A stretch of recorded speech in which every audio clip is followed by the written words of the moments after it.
पौराणिक कथाओं में आज हम सुनेंगे भगवान शिव की महाभारत में एक अनोखी कथा, जिसके सुनने मात्र से ही भगवान शिव आप पर मेहरबान हो जाएंगे और आपकी सभी मनोकामनाएं पूर्ण हो जाएंगी। इसलिए सभी को अवश्य सुनना चाहिए। लेकिन कथा सुनने से पहले चैनल को सब्सक्राइब कर दें और बेल आइकन की घंटी को जरूर दबा दें। तो भक्तजन अपनी सारी चिंताओं को एक तरफ रखकर भगवान शिव पर ध्यान केंद्रित करते हुए प्रारंभ करते हैं आज की कथा।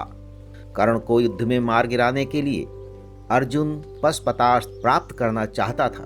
अपने इस कार्य को पूरा करने के लिए वो इंद्रनील पर्वत पर शिव की मिट्टी की प्रतिमा बनाकर तपस्या करने बैठ गया। उसकी कठिन तपस्या से समूचा वन प्रदेश जल उठा। वहां रहने वाले ऋषि मुनि घबरा गए। वे भगवान शिव के पास पहुंचे। भगवान शिव पार्वती सहित अपने आसन पर विराजमान थे।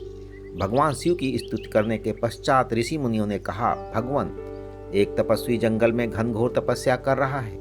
उसकी तपस्या के हवन कुंड की आग से समूचा जंगल तपने लगा है। हम लोगों का वहां रहना बड़ा मुश्किल हो गया है। कृपया हमें इससे मुक्ति दिलवाएं। भगवान शिव ने उन्हें आश्वस्त किया। फिर ऋषि मुनि वापस अपनी कुटिया की ओर लौट गए। जब ऋषि मुनि चले गए तो शिव पार्वती से बोले, वो निश्चित रूप से अर्जुन ही है देवी। उन ऋषियों का अनुमान बिल्कुल सही है। पार्वती बोली, लेकिन वो कठिन तप किस लिए कर रहा है स्वामी? इसका पता लगाना चाहिए। आपने ऋषि मुनियों को आश्वासन भी दिया है। शिव बोले, वो पाशुपत अस्त्र प्राप्त करने के लिए तप कर रहा है देवी। बिना पाशुपत प्राप्त किए वो अपना तप भंग नहीं करेगा। तो फिर? पार्वती बोली। शिव बोले, हम वेश बदलकर उसके पास पहुंचते हैं। उसकी परीक्षा करेंगे कि वो पाशुपत अस्त्र धारण करने का अधिकारी है या भी नहीं। अगर वो अपनी परीक्षा में सफल हुआ तो मैं उसे पाशुपत दे दूंगा। शिव और पार्वती दोनों ने वेश बदल लिया। शिव किरात बन गए और पार्वती किरात की पत्नी। शिव के गणों ने स्त्रियों का वेश धारण कर लिया। कुछ गण पुरुष वेश में ही किरात का वेश धारण किए उनके साथ चल पड़े। वह सब उस उपवन में पहुंचे जहां अर्जुन शिव की प्रतिमा के सम्मुख बैठा कठिन तप कर रहा था। निकट ही धरती पर उसके अस्त्र शस्त्र रखे हुए थे। उस वन में एक विकट राक्षस रहता था। सारे ऋषि मुनि उससे भयभीत रहते थे। राक्षस ने अर्जुन को अकेले बैठ तप में लीन देखा तो उसने एक सुअर का वेश बनाया और वो सीधा अर्जुन की ओर झपटने को तैयार हुआ। तभी शिव और पार्वती की निगाह अर्जुन पर झपटने को तैयार उस सुअर रूपी राक्षस पर पड़ी। ये देख पार्वती बोली, देखो देखो भगवान, वो राक्षस अर्जुन पर झपटने की तैयारी कर रहा है। उसे समाप्त कर दो, अन्यथा वो आपके भक्त को मार डालेगा। शिव बोले, वो ऐसा नहीं कर सकेगा देवी। इससे पहले ही वो अर्जुन के पास पहुंचे मैं उसे समाप्त कर दूंगा। ये कहकर शिव ने अपने धनुष पर बाण चढ़ा लिया। वह बाण छोड़ने को उद्यत हुए, लेकिन अर्जुन भी सजग था। सुअर के भागते कदमों की उसे भी आहट मिल चुकी थी। अर्जुन फुर्ती से उठ खड़ा हुआ और अपना धनुष लेकर उस पर बाण चढ़ा दिया। किरात रूपी शिव और अर्जुन दोनों के बाण एक साथ छूटे और सुअर रूपी राक्षस के शरीर में जा घुसे।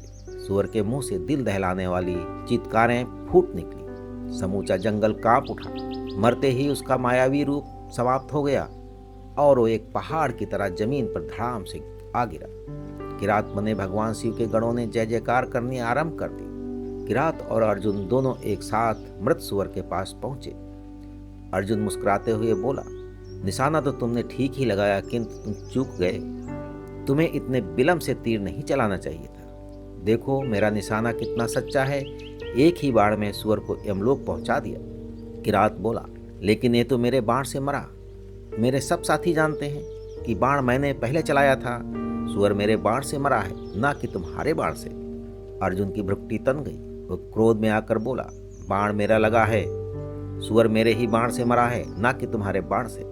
शिव बने किरात ने भी गुस्से से भरकर कहा, तो फिर ठीक है, इसका फैसला युद्ध से हो जाए। जो जीत जाए वही इसे मारने का वास्तविक अधिकारी माना जाएगा। फिर दोनों में भयानक युद्ध छिड़ गया। दोनों ओर से तीरों की वर्षा होने लगी। एक बार छोड़ता तो दूसरा तत्काल उसे काट देता। काफी देर तक ये युद्ध चलता रहा। अर्जुन के सारे बाण समाप्त हो गए। वो चिंतित होकर सोचने लगा, आश्चर्य है, मेरे सारे बाण समाप्त हो गए, किंतु किरात को एक खरोच तक भी नहीं आई। ये कैसा चमत्कार है? ये सोच उसने धनुष उठाया और उसकी डोरी से किरात को फंसा लिया। लेकिन अगले ही क्षण उसे एक तीव्र झटका सा लगा। किरात ने न सिर्फ स्वयं को ही मुक्त कर लिया, बल्कि अर्जुन को भी ऊपर उठाकर दूर पटक दिया। अर्जुन का पूरा जिस्म दर्द से भर उठा। गुस्से में भरकर उसने तलवार उठा ली और किरात पर टूट पड़ा, लेकिन किरात के शरीर से टकराते ही उसकी तलवार टूट गई। अर्जुन गुस्से से पागल हो उठा। वो पेड़ उखाड़ उखाड़ कर किरात पर प्रहार करने लगा, किंतु किरात तो जैसे फौलाद का बना हुआ था। उस पर रंच मात्र भी असर न हुआ। वो उसी तरह खड़ा हुआ मुस्कुराता रहा। अर्जुन बहुत थक चुका था। उसका रोम रोम पीड़ा से बेहाल हो गया था। बेबस होकर वो पुनः भगवान शिव की प्रतिमा के पास पहुंचा और उसकी स्तुति करने लगा। हे त्रिशूलधारी, ये कैसा चमत्कार है! एक साधारण सा किरात और इतना बल! अब तुम ही मेरी रक्षा करो प्रभु। अर्जुन ने फूलों की माला शिव की प्रतिमा के गले में डाली। आराधना करते ही उसके शरीर में नवीन स्फूर्ति पैदा होने लगी। वो पुनः स्वस्थ होकर किरात की ओर बढ़ा, लेकिन अगले ही क्षण उसके आश्चर्य का पारावार ना रहा। शिव की प्रतिमा पर उसके द्वारा चढ़ाई गई फूलों की माला किरात के गले में झूल रही थी। अर्जुन तुरंत समझ गया, किरात कोई और ना होकर स्वयं साक्षात शिव हैं। वो किरात के चरणों में पड़कर रूंधे गले से बोला, मुझसे बड़ी भूल हुई भगवान, मुझ निर्बुद्धि को क्षमा कर दे। मैं आपको पहचान नहीं सका था। अनजाने में ही मुझसे बहुत बड़ा अपराध हो गया। भगवान शिव अपने स्वरूप में प्रकट हो गए। उन्होंने अर्जुन की बाहें पकड़कर उसे उठाया और कहा, उठो पुत्र, तुम्हारी परीक्षा पूरी हुई। तुमने कोई अपराध नहीं किया। किरात का स्वरूप मैंने तुम्हारी परीक्षा के लिए ही धारण किया था। तुम परीक्षा में सफल हुए। मैं तुम्हारी भक्ति से प्रसन्न हूँ। मांगो पुत्र, क्या मांगते हो? अर्जुन बोला, भगवान, मुझे पाशुपत अस्त्र चाहिए ताकि युद्ध में मैं अपने शत्रु का संहार कर सकूं। शिव बोले, पाशुपत तुम्हें मिल जाएगा पुत्र, लेकिन तुम्हें पहले उसे चलाने की विधि सीखनी पड़ेगी, अन्यथा वो तुम्हारे लिए ही विनाशकारी सिद्ध हो जाएगा। ये कहकर भगवान शिव ने उसे पाशुपत्र अस्त्र दिया और साथ ही उसे चलाने की विधि बताते हुए बोले, पुत्र, तुम इसे सिर्फ धर्म कल्याण के लिए ही प्रयोग कर सकोगे। याद रखना, क्रोध में इसे किसी निर्बल आदमी पर भूल से भी प्रयोग मत कर देना। और हाँ, इसका प्रयोग सिर्फ एक ही बार किया जा सकता है। पाशुपत अस्त्र देखकर शिव तो पार्वती सहित अंतर्धान हो गए और अर्जुन पाशुपत लेकर अपने भाइयों से आ मिला। बाद में इसी पाशुपत से उन्होंने महाभारत युद्ध में कर्ण का वध किया था। पौराणिक कथाओं में आज बस इतना।